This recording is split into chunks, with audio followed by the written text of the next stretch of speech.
very happy to... So we started the recording. Great. We're very happy to be joined today by three researchers from Belgium, Maritza López Novella, Damaris, Castro, and Brent, Bleys.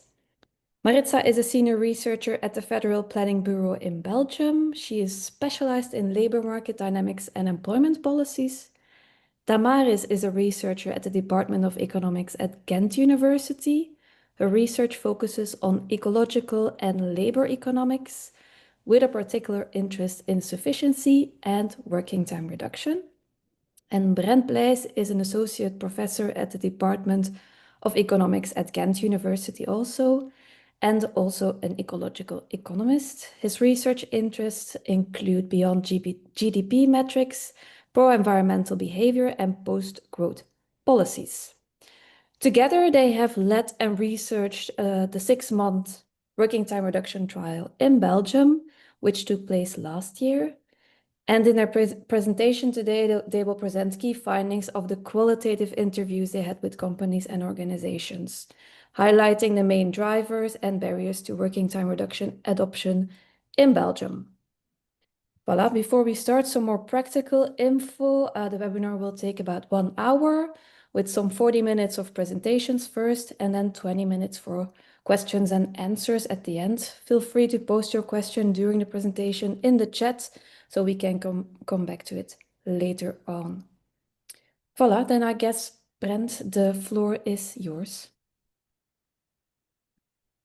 Okay, thanks. Thanks for the introduction. Thanks for the opportunity to present our work. It's hot off the press. We actually released the report on our trial yesterday. First, good afternoon, everyone, or good morning or good evening, depending on the time zone you're in. But I'm here to present the report that we just published yesterday on this whole trial we did in Belgium, evaluating collective working time reduction in Belgian companies, which was a joint research piece by Ghent University and the Federal Planning Bureau. Going to briefly introduce the project, then talk about methodology and results, and then at the end come to key findings from our research. That's a bit the outline of my presentation today. So as an introduction, it all started from a call launched by the previous Belgian federal government, a research call to do research on evaluating the effects of collective reductions in working time, with goals identified in the call, looking at advantages and limitations of a working time reduction, a four-day work week, and also looking at the support measures that were taken by the government a long time ago, and see whether they were still adequate or not for companies to engage in a working time reduction on a voluntary basis. Motivation of the government was that it was limited generalizability of pilots in other countries, so they wanted Belgium to also have a pilot, and also this financial incentive system, which is often referred to as the target group reduction. It's rather limitedly, the usage is rather limited. So this target group reduction, it's something that's not in place in many countries. There's an incentive system for Belgian companies to encourage them to reduce their working time below 38 hours a week. And it takes the form of a reduction in social security contributions for employees to whom these reduced working hours apply. There's a reduction amount between 400 euros per quarter and 1,000 euros per quarter, depending on how it's implemented. And the duration of this compensation scheme depends on how many hours below 38 hours the working time of the employee is reduced. And so in the case of a 1 hour reduction that is not implemented in a 4-day work week, there's a 400 euro per employee per quarter compensation for 8 quarters, for 2 years. And then on the bottom right, you see the take-up of this incentive, which was initiated in 2004, so over 20 years ago. It was a bit popular at the beginning. Global financial crisis, there was a second peak, but lower than the uptake at the beginning, and then it's rather stable up until the COVID crisis. And mostly also companies who make use of this incentive scheme, they do so not to actually reduce working hours on a weekly basis, but on a yearly basis, in the sense that companies typically have additional holidays financed through this system. So government will also wanted to evaluate this incentive system. That was also part of the proposal. We responded to this proposal with Ghent University and designed a project called Colorbell, which had two research objectives. First, evaluating the effect of working time reduction in Belgium through a pilot experiment, and a second, identifying effective measures for the implementation of reduced working time, and that we've addressed to a drivers and barriers framework. It was Ghent University and Federal Planning Bureau, and timeline was December 2023 till May 2025. So first research question, I'll go shortly about this because there's more to talk about, there's more to say about the second one. The goal was to evaluate reductions in working time on 4 different domains, as in many of the other pilots as well: well-being, productivity, employment, and the environment. We set up a trial for Belgium. Sampling was a couple of criteria for participation. So companies were invited to participate in a trial. They were going to implement voluntarily a collective reduction in working time over a 6-month period. We had a minimum required reduction of 2 hours a week, and it had to be with full pay retention. A couple of these criteria are different from how this target group reduction is actually working. So that's one of the target group reduction already applies with a reduction of 1 hour a week. We wanted to look into substantial reductions of working time, and we set a minimum value of 2 hours a week as the criterion. Participants would get scientific support from the Colorbell research team, expert guidance, which was optional for a fee offered by autonomy, and then depending on criteria, target group reduction. But for many, if you don't implement it permanently, then you're not eligible for this target group reduction either. We did a recruitment campaign. We had a website. We had 2 webinars, 2 more targeted sessions towards companies or organizations who were interested to join. And then we disseminated this project through our own outreach efforts, and there was media coverage. The design was collecting data on 4 domains, the ones listed in the call, using administratively and newly collected data, combining both surveys and interviews at 3 different phases of the experiment: before, midpoint, and after. And we've developed all these tools for the trial. The idea was to do either a difference in difference quasi-experiment setup, if that would be applicable to companies or organizations joining the experiment, or otherwise it would just focusing on the treatment group alone, depending on how participants were going to have the experiment rolled out in their organizations.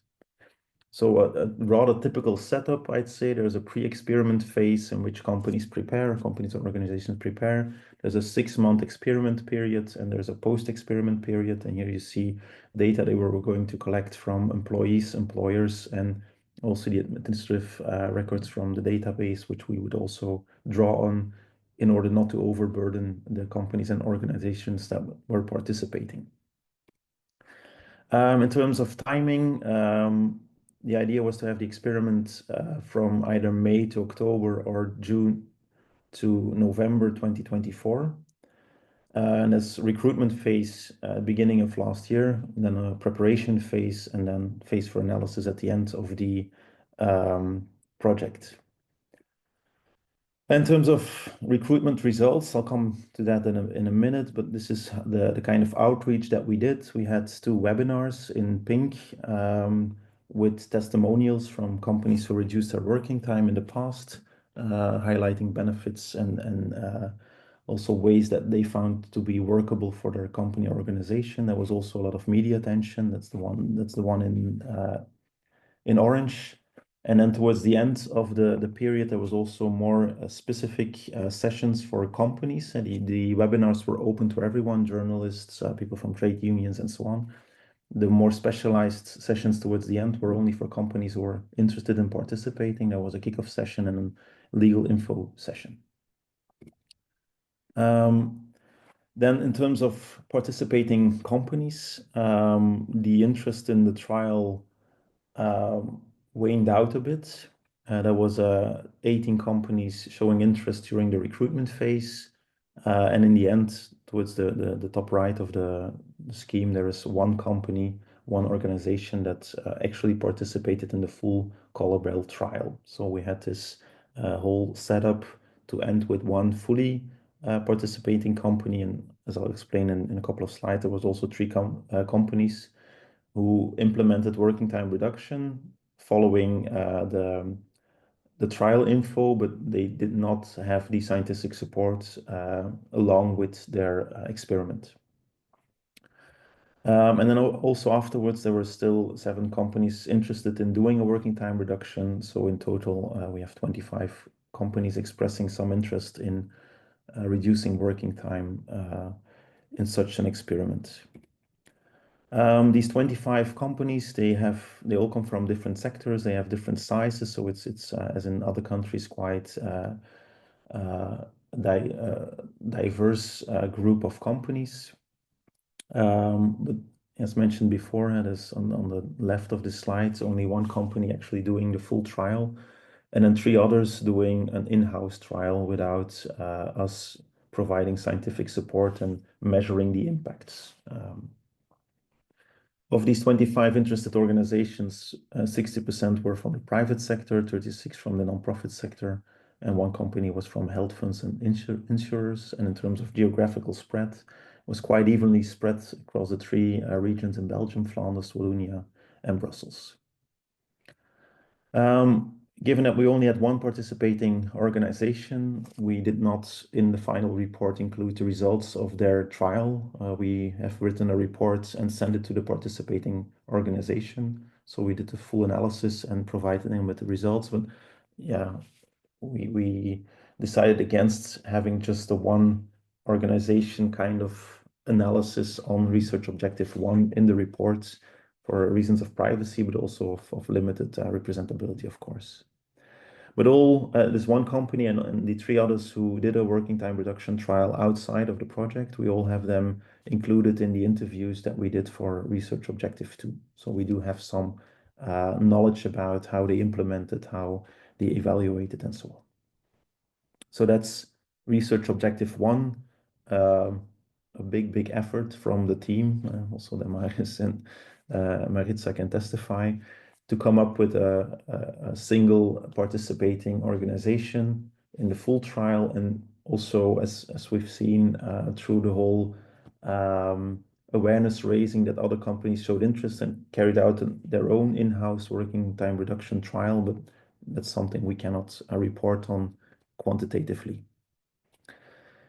Second research objective was to build this comprehensive framework of drivers and barriers to adopting reduction in working time policies. And then we used a mixed method approach. We did a literature review and then also had semi-structured interviews with companies adopting working time reduction, companies who have dropped out. So these 25, we have interviewed quite many of them as part of research objective 2 to explore why they dropped out in the end.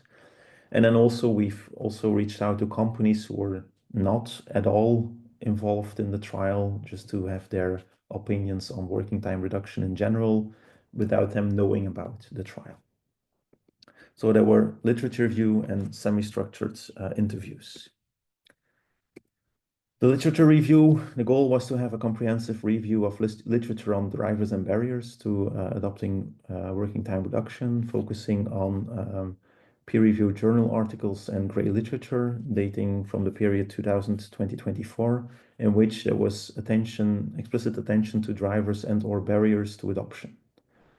So we applied a couple of criteria. We did a structured database search and then complemented this with a targeted search and snowballing approach to come up with all articles on working time reduction that focused specifically on drivers and barriers to the adoption.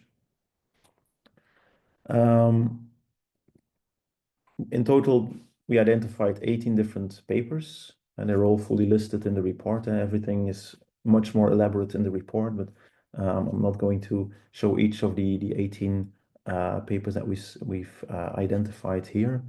We've looked at different characteristics of these cases, and then we've And in this table, you'll find different cases. These are the different papers and the kind of drivers and barriers that they mention in their work. So there were more papers on the drivers than on the barriers, but we've looked into both. And this gave a sort of overview of known barriers and motivators or drivers that we could include in the interviews that we were going to organize. So it's built on this literature that we've developed a guideline for the interviews with the companies in the second phase. These semi-structured interviews, the aim was to build this framework, or from scratch, but having read the literature, of course. So we had a sampling procedures. We had 3 types of companies involved in the interviews. We had all 4 adopters, so organizations who implemented working time reduction trial, either with us or independently. And that's just convenience sampling, interviewing everyone. We've contacted all companies who showed interest along the way in a trial, but then dropped out. And that's again convenience sampling, contacting all of them and getting interviews with a number of them. And then we also had non-adopters, organizations not at all involved with the color bell trial. And here we used a stratified random sampling technique based on a company typology that we've developed. And so we've looked at the trials that have been run in different countries and at the characteristics of the companies that took part in these trials.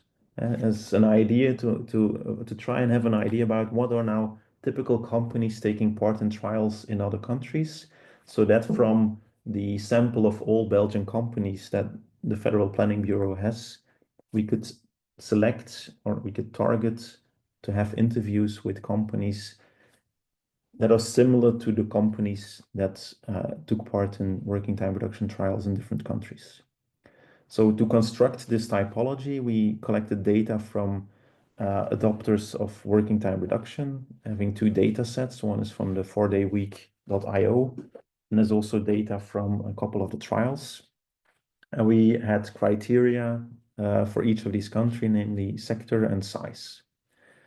We applied a cluster analysis for each of both sets based on these 2 criteria, and then we try to build a typology in which companies were clustered according to the 2 criteria. And as a result, we built a typology with 10 types of companies, and they're shown on the next slide. And the goal of this effort was, of course, then to invite Belgian non-adopters for interviews based on similarity with companies in other countries that took part in these trials. And you'll see the end result of the typology on the bottom of the slide. So we have 10 types of companies in different sectors with different sizes, and based on the distribution of participating companies in other countries, we have a number of interviews that we identified as necessary to have a good view on the non-adopters. So we aimed at having 14 interviews with companies across these sectors and with different sizes. And we could match this with the database of companies of the Federal Planning Bureau and then send out invitations to companies that qualified for each of these criteria. So the sampling procedure, it was random sampling. So companies within the criteria of typology 1, we had the whole sample and we randomly selected in different sampling rounds a number of companies. So in total, we reached out, we've selected 280, we've reached out to 207, and we had 19 different interviews scheduled, so more than the 14, but that was in case that some of the interviews in the end did not take place or were cut short or didn't provide all the information that we needed. So in total, we had 19 interviews with companies that were not involved at all in the trial. So 4 that did working time reduction, 19 that were not involved in the trial at all, and then 8 with dropouts. So we were going to build a comprehensive framework of drivers and barriers to adopt working time reduction. These are this was more convenient. There's an overview of all of the types of companies. So group 1 is the adopters, group 2 is the dropouts, and group 3 are the non-adopters. And we've had interviews with each of these companies and organizations, semi-structured interviews. We had an interview guideline developed to address this research question. Some of the teams were overlapping between the three different groups. Some were not. Of course, it's not useful to talk about the trial and the characteristics of the trial with companies who were not aware of the trial at all. So that was just evaluating the trial is something we did only with the companies that either adopted or dropped out. We had live or online interviews in Dutch, French, or English. 2 different researchers and institutes were involved in this data collection. All of the interviews were recorded, and they lasted between 20 and 95 minutes. We transcribed all of the interviews using Nota, and then we started coding the interviews using MaxQDA. And the analytical approach that we took for the coding was a collaborative qualitative analysis. It's a 6-step process, which is explained on the next slide. So this collaborative qualitative analysis has different steps. The main thing is to jointly build a code book for the interviews with multiple researchers, and that was the goal. That's what we also tried to achieve with having this collaborative qualitative analysis. Most of the analysis was done by one researcher, but to kickstart the analysis, we had a group effort. So a first round that included the 3 first step of CQA, involving 3 of the researchers, where we each went through 3 different individual interviews and started coding ourselves. And then after these 3 first interviews, we tried to build a joint code book. And so we took a day to do that. We all coded separately. And then what you see on the table on the bottom left, we started grouping drivers and barriers that we found in these interviews. And also it emerged quite soon that drivers and barriers are very often the same thing, but in a different direction. And so something like appeal or appeal on the job market could be a driver, or it could be a barrier. It's already difficult to attract new people, so it's a barrier if we need to hire more. On the other hand, if you introduce working time reduction, you get some media attention. Maybe it's increasing your appeal on the job market. So we rather soonish came to the conclusion that drivers and barriers are very much linked to each other. It's just 2 opposite sides of the same coin. And so we do not have an end result in which we have a code book for drivers and a code book for barriers, because it's very much overlapping. So that's the first round of this collaborative qualitative analysis. Then Damaris did a lot of individual coding, working with the code book that we've developed and reflecting on it. And then in a 3rd round, we all sat together with the 4 researchers of the project to jointly agree on a final code book for the interviews. So that's the way we tackled this collaborative qualitative analysis in a maybe a bit of a reduced form of the official technique, but still to have more research involved in this analysis. And that's the rather pragmatic approach that we took to CQA. If there's people doing this fully, they're probably a bit angry about our reduced form, but it was a way of trying to, with more eyes, look at the interviews and see if we would come up with similar and converging code books. So the results here you find an overview of the characteristics of the interviewees. So on the left, I've already discussed, mostly carried out in Dutch, 60% of the interviews, and then spread across different regions. It's something typically Belgian to do because we have different ministers for labor as well, or parts of job markets and different regions. And then we have a federal level, quite complex, but it's rather well spread across different regions. These are characteristics for sectors and sizes. And so human health and social work activities at most of the interviews, professional, scientific, and technical activities second most, and so on. And the sizes are also mentioned on the right, together with the age of the company. Quite evenly spread male and female interviewees. And in terms of the role, we really targeted high-level people to interview, either owner founders of companies, top management or directors, or HR directors. So that it's people who actually have an influence on decisions on working time reduction in the company.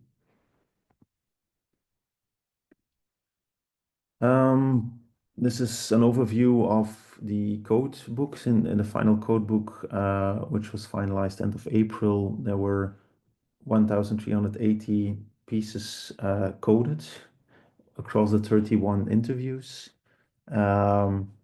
on the drivers and the barriers, and then some additional ones on the incentive system and the trial evaluation. And we also had parts of the interview aimed at this incentive system and at evaluating the trial. And we came up with code books that are presented in the report and also included here on the slide. So the main themes we've identified through the different interviews regarding barriers and drivers were competitiveness, work organization, job quality, work culture, support, both inside the company and outside the company, spillovers, so pressures from outside on the companies, global trends, external effects mostly, and then alternative needs, because in a lot of the interviews, especially with the non-adopters, the people who are not aware of working time reduction, they were invited to talk about working time reduction in an interview, but many of them also flagged alternative needs. And I said, like in terms of job quality and work-life balance, we see other needs than working time reduction, and this was also very often a part of the interviews that we had, and that's the alternative needs that we coded. Yeah, an overview on each of the topics and how well they were represented in the different types of interviews, and this is rather quantitative analysis of qualitative research. And so just as an overview, we come to the conclusions in a bit. But you also see differences between this 1, 2, and 3 codes, the coding frequency on the top of the table. It's different kinds of adopters, dropouts, and non-adopters. We also have code books for the incentive system evaluation and for the trial evaluation, which I will not go over in detail, but you can find them in the reports. And then we come to key findings, in which I want to spend a bit more time and we'll probably have a discussion on. So trial in itself, there was limited interest, so no actually conclusions on the quantitative research can be drawn. It's a bit of a pity. We of course had hoped for more participating companies and organizations, because the effort we did in developing the surveys and the interview guidelines were independent of the number of companies and organizations participating. But that's something we also took into account at the beginning when writing the proposal, because Damaris had been working on working time reduction in a PhD as well. We had been looking for companies who were implementing working time reduction in Belgium throughout her doctoral research, and we knew that there was not many companies actually doing it.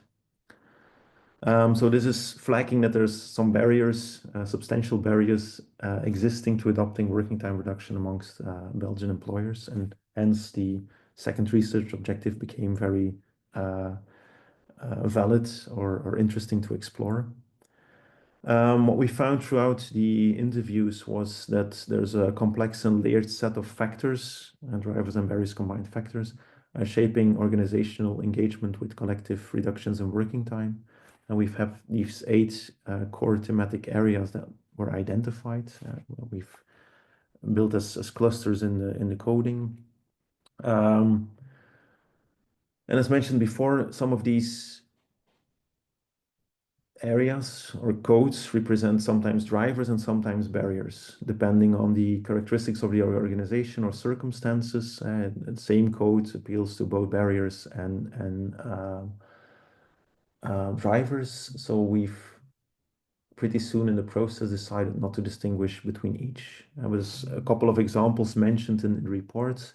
This is again the one from the appeal on the job market, but also, for instance, on competitiveness. Some companies were having serious doubts about whether competitive increases were feasible. Other interviewees were talking about, okay, they were thinking along with where can we have maybe productivity increases to a different arrangement of working schemes and so on.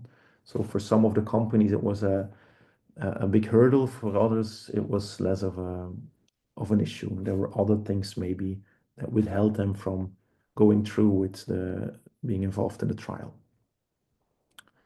But what we mostly found is the second bullet on this slide is that there's different enabling conditions that must align before adoption actually takes place. So we identified 3 different steps, and they all needed to be met for a company to start with a working time reduction trial or start reducing working times. And so first and foremost, maybe companies needed to see working time reduction as something beneficial, something solving a problem that they were facing, improving workers' well-being or employer branding in the job market. They first needed to be convinced themselves that working time reduction was solving one of the issues that they were facing. This is a bit the alternative needs. Other companies started talking about we need to have more flexible arrangement in childcare. And that was something that they felt was at the core of worker well-being being low in their company. That's something different. So they were not thinking about working time reduction as a solution to a problem that they were facing. So that's the first criteria that needed to be met. A second one is that they had to be confident on the operational and financial feasibility. If there's any concerns on this, worker schemes, work organization, things in the supply chain, competitiveness concerns, and so on, this would also be a red flag. And this thought process of reducing working time stopped at that point. And then lastly, if first 2 conditions checked, then lastly, the broader context needed to be supportive. I've included a couple of examples. There's more in the study. So legal clarity, political signaling, favorable timing. So also this context was quite important. We had some companies who were looking into reducing working time and then faces resistance of some of the employees that they had, and that's why they stopped.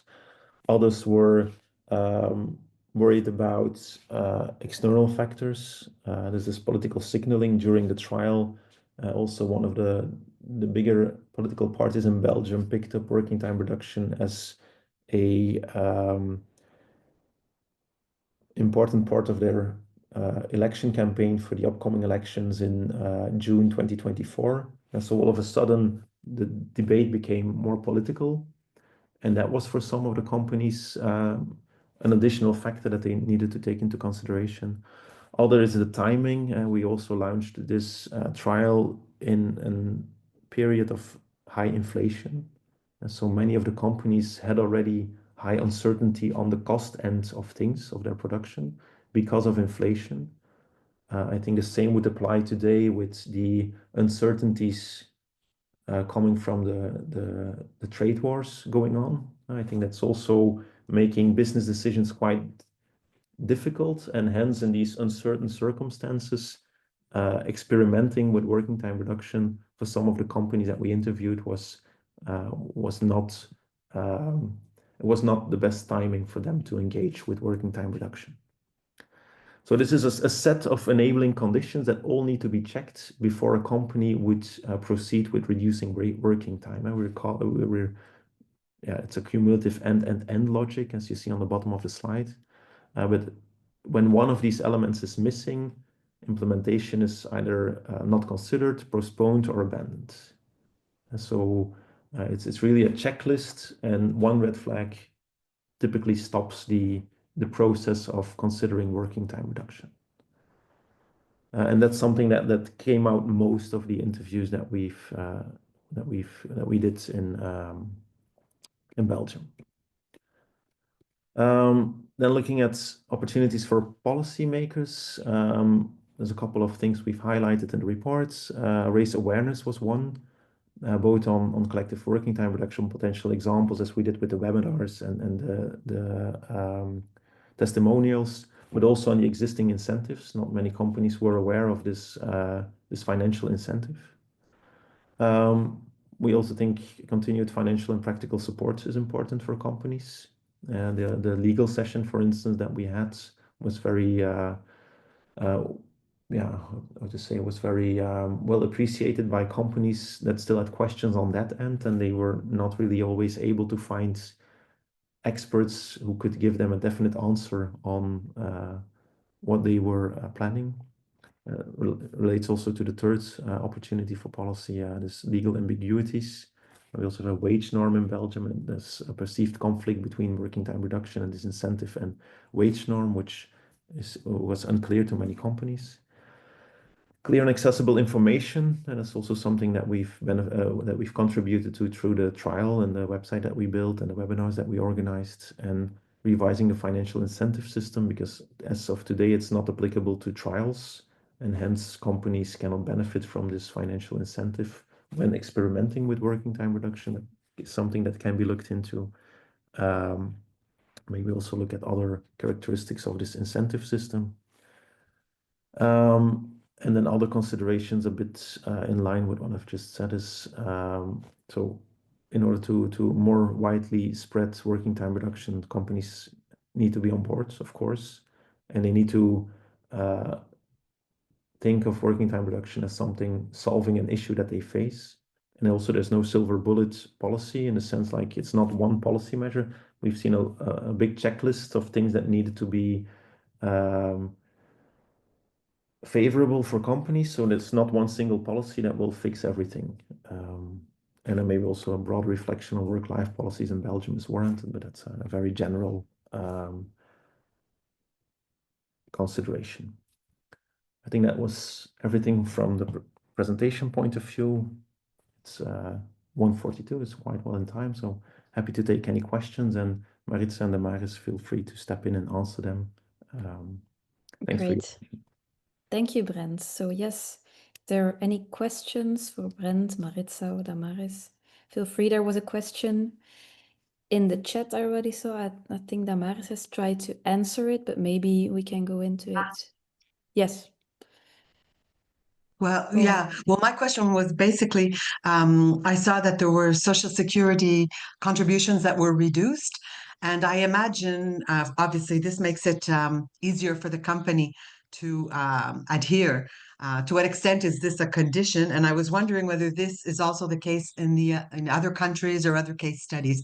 Because, well, I've also been working on working time reduction, and even I'm from Canada, and there were a few cases, but not so many a few years ago.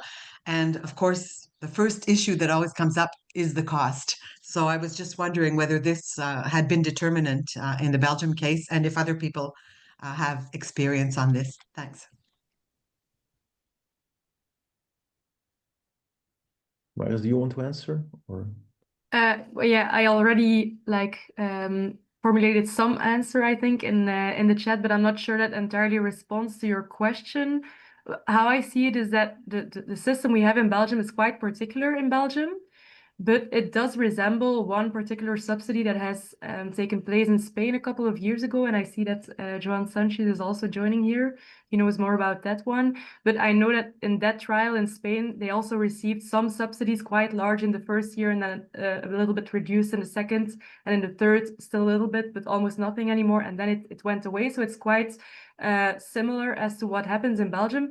But outside of these two examples, I don't know of many others doing it. However, we do know of some trials that offer support in other forms. For example, an expert guidance organization that is paid to do the guidance, or they provide the scientific support for free. So that's also a form of support. But even then, I mean, they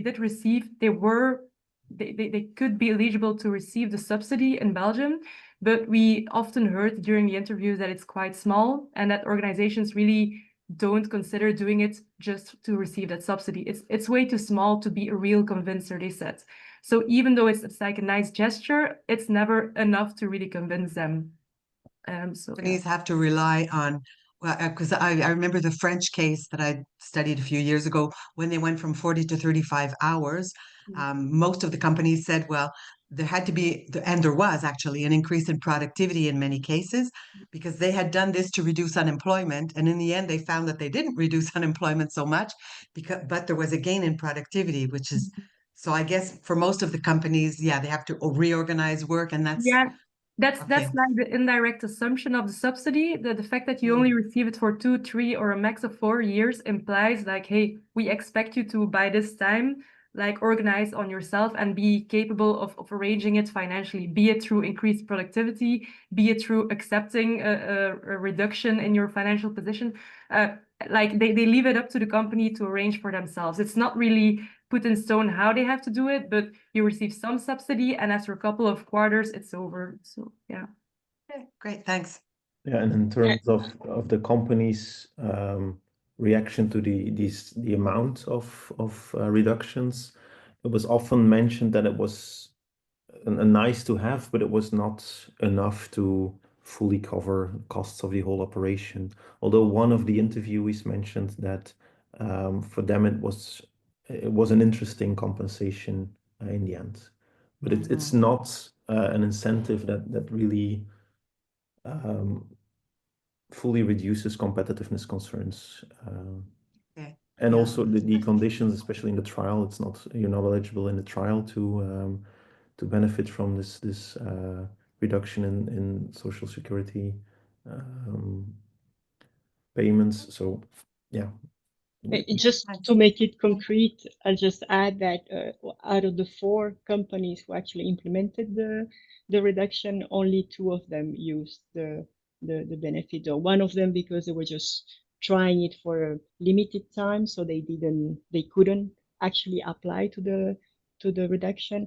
But the second one, they were not aware of it, and even when they were aware of it, because after our interviews they were aware of it, they didn't use it afterwards. So clearly it didn't really make a difference for them. So but the other 2, well, so there are cases where, for example, depends maybe on sectors, so non-profit, health, those sectors are might be more difficult there to have productivity gains, and those sectors are very dependent on the health, on the financial incentives. Okay, I see a hand from Georgios. Yes, hi, I'm from Greece. I have one question and then perhaps a suggestion or invitation. My question is what was the extent of the working time reduction and whether you saw a difference between different scales of reduction? So are we talking about, for 40 to 35 hours, from 40 to 30 hours? You mean for the adopters, like the 4 that actually did the trial? We Yes. had both cases. We had the ones who did like a very small reduction of 2 hours from 38 to 36, and sometimes combined with rearranging the work from 5 to 4 longer days. So that was like a more marginal case, let's say. Then we also had 2 examples where it was really more impactful, where they reduced from 38 to 32, let's say, so 20% reduction with a full day disappearing. So we had both extremes, let's say. Yeah. Did you notice a difference in their responses? I mean, it's difficult to say because we only eventually had three who, four who implemented it, and we only interviewed them during an interview of only 1 hour. So it's difficult to draw a hard conclusion on the effects with such a limited sample, I think. Maritza, I don't know if you can add something to that.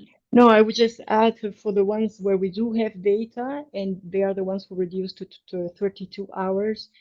Things went quite well. I'm going In to terms of summarize it that way. productivity, things Yes, like that. yes. Yes. There were no real concerns about it's not working. We have to stop, or no. It went quite well. My suggestion is, looking at the questions also, I was encouraged by the questions in the chat, that to look at alternatives for funding. I think that, subsidies is short-lived, so a mature business would not, plan strategically based on subsidies. So we should look for other ways. And I've done a study for Greece, looking, because in Greece, what we call payroll tax is 41% according to the OECD, and income tax for labor is 11%. It's not exactly the same. In Belgium, it's 31% for the payroll tax and 21% the income tax, but you have much higher wages. So I think that if we combine a change in the pension system with change in working time, and go into a pension system that's more like New Zealand's or Ireland's, then we could permanently fund this transition, because you need to fund the transition, substantially to have a good effect in. So if anybody is interested, I can share the model and things like that. But also I'm interested in sharing data from different countries and doing more research on that. I don't know if this is clear, but if you calculate it, 31%, it's more or less the extra cost for a fourth, let's say, employee for going from 40 to 30 hours. You add one to each three. Actually, through the gains of productivity and organization, you would add even less. So companies would even gain not only productivity, but also reduce their labor costs, total labor costs. And I think this is the most, structural way that we could see go along this. And it's more ethical in terms of other things that it's not the time now to talk about. Thank you. Thank you. I think Sophia was next, and then we have Olivier. Yeah. Yeah. Hi. Thank you so much for your interesting presentation. And I want to share a reflection and a question also. With so many pilots being applied internationally, one of our big challenges from a methodological point of view in academia is to ensure that organizations are willing to participate in pilot studies. And you talk about that, namely about you show interest in post-trial. In order, for example, to conduct follow-up studies concerning these trials. How do you see this challenge concerning the Belgian case from a methodological point of view? Thank you. Well, see it more as a practical point of view, in the sense that this is a short-lived project that has ended already. And there's a website. I don't know we still have to discuss maybe what will happen with the website in the coming months. But yeah, it's true that this is often, or such a trial is often inspiring companies, but given the very short preparation time, also many companies who have not considered working time reduction in the past, a preparation phase of 2 or 3 months is very short. And so I can imagine that this is increasing awareness on the topic, and that maybe in the next phase, more companies would be open to do a trial, although we are never sure. And again, it's the framework of the different conditions. And in today's economics circumstances, if you're an international player, or you depend on this tariff, or you're impacted by or potentially impacted by the tariff war, it's again a very uncertain timing to do so. Yeah, I think that's also one of the problems, that it's a snapshot in time. It's one very particular moment. We asked them to join either in May or June, and if they were not ready yet or wanted to join 1 or 2 months later, it was not possible anymore. So that's also why one of our recommendations is to provide more continuous support. For example, the website, but also like a contact point, a person who can help you provide information on how to tackle these kinds of things, to just give responses to typical questions that appear in cases for companies who are interested. So we definitely agree that that's a challenge, and that's one of the recommendations we make. Yeah. Great, thanks. Olivier Pintelon, I saw you posted a question in the chat, but maybe you want to ask it just for everyone to hear. Well, maybe I will ask the question for everyone. So if I have understood correctly, I will read the report with much enthusiasm and interest. But if I have understood correctly, there are three conditions that need to be complied in order for a company to go for working time reduction trial or permanent form of working time reduction. You have, let's say, the first condition is they have to be convinced of the benefits theoretically. The second condition is the operational and financial feasibility. And the third condition is, let's say, the broader context. And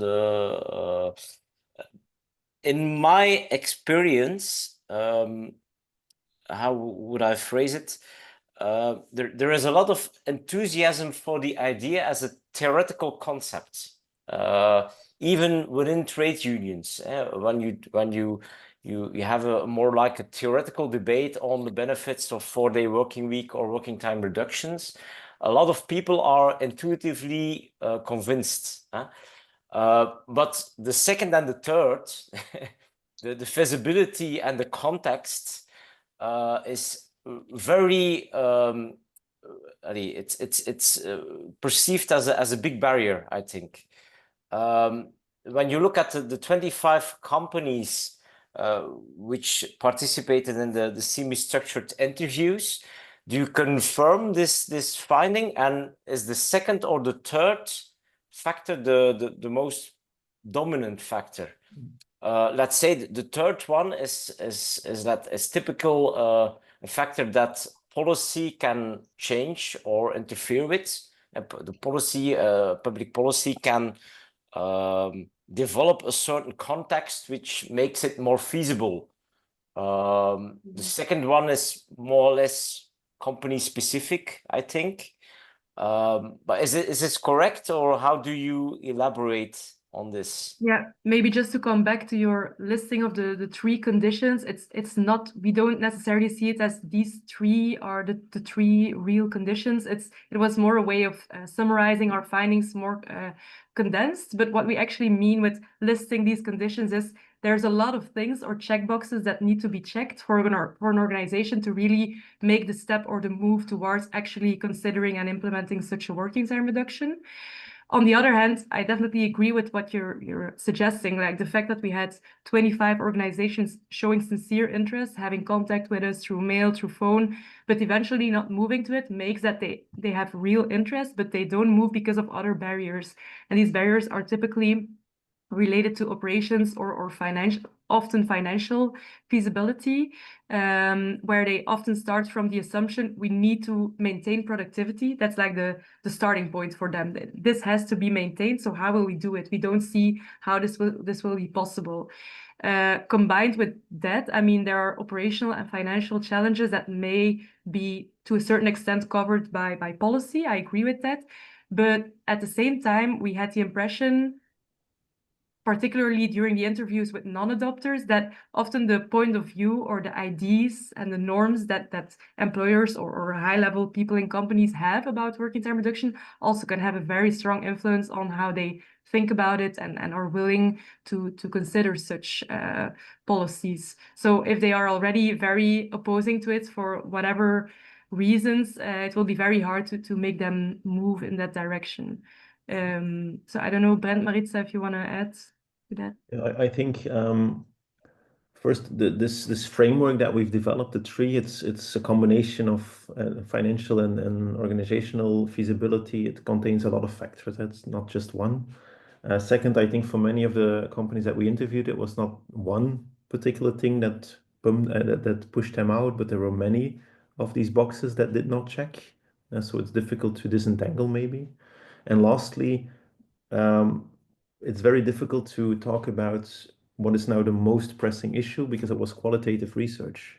We've looked at different pieces of the puzzle, but if you want to make statements on how many of the companies perceive working time reduction as solving one of the issues that they're facing, you need to have a large survey amongst employers about these questions. I think that's so it's difficult to state where's the real bottleneck in this point. It really depended from one company to the other, and it's like one case to the other because it's interviews, and through our analysis, this is this is what we think is what's playing in the minds of employers when considering going for working time reduction or not. And then some of these answers depend on who you're interviewing. So what Damaris just said, the non-adopters, the people who were not interested in the trial, maybe did not hear about it. And sometimes it was also the interview started with like, no, our employees, they really like to work, so reducing working time is something that's not an issue at our company. The thing is that the person in the childcare facility, that they're too often sick or not available, and that's the concern that they had. And then it's quite difficult to generalize out of this. Okay, Olivier, do you want to react and then we finish? I want to share maybe an impression which is non-scientifical, but still I want to share it. When you look at let's say trials of working time reduction, there seem to be more adoption in, like, say, Anglo-Saxon countries. There's the United States, UK, where you have like long lists of companies implementing 4-day working week. Whereas in Belgium, but maybe continental Europe at large, it's very difficult. Though somehow there seem to be more barriers in Belgium than in other countries. It could be a sort of bias I have, but it's very, very much remarkable what to see this difference. For instance, you have the book Shorter from an American consultant, and there is an annex with like 100 companies adopting some form of collective working time reduction. But we don't find them in Belgium, and there are no subsidies in the US or whatever. So it's remarkable. And I don't have the answer, but it's peculiar. I would just want to say the contexts are very different. In Belgium, you have lots of ways of reducing time individually, or you have lots of policies who exist, which are already in place. So I think it's difficult to compare. You can compare with Portugal, maybe. Portugal might be a little bit more also quite size, because the United Kingdom is much bigger than Belgium, for example. So if you compare 60, 25, you know, it's quite comparable actually, yeah. But so this, I think it's very difficult to compare countries or systems. And really, we had some answers in the interviews. People saying, but you know, people can reduce time if they want to. They can do it individually. They can take an interruption in their career, etc. So people are not always welcoming on to take new policies, because they think there are so many of them already and they get lost into them. So there are issues, but it's a pity that we were not able to look at them more in detail.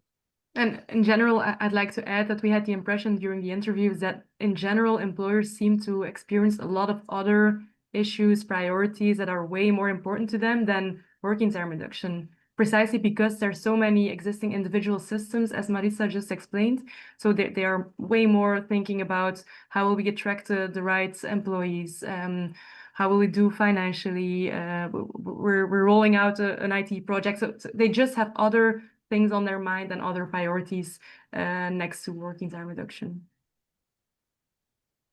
But it's a valid point, and that's the whole reason why we're, of course, interested in this project to launch a trial in Belgium. Yeah. Okay. Yes, Maritza, you wanted to? No, I just wanted to add that they were looking forward to, I think lots of people were looking forward to know what are really the effects. And we couldn't give an answer to that question, but you know, we tried, but we couldn't. And I think there are lots of people who have sympathy for the idea, but they are just not convinced. And it's a risk, you know, you take a risk, you change lots of things in your company. So you know, you want more evidence before you do that, I think. So you know, we had 300 people who came to listen to the webinars, and not all of them were companies, of course, but there were lots of them, and then 25 who were really interested. And you know, we ended up with 4. So you see the, you know, they all look at the neighbors too, who is doing what, you know, they are also interested in listening to others. Who is doing this, my competitors or not? Who am I going to be affected? And so it's a very dynamical issue, I think. So Yes, very interesting. Also, as a sociologist, the broader societal context and the discourse that rules seems to be very important, which is very interesting also, and which political parties, maybe with their plans and the media, and also have an impact on. Okay, I think we'll round off here. Thank you very much, Damaris, Maritza, and Brent. I think we're all gonna read the report with much interest. We'll be back after the summer holidays with more webinars, but we'll keep you updated through email. Thank you very much. Have a good afternoon. Thank you all. thank you. Bye-bye. Bye.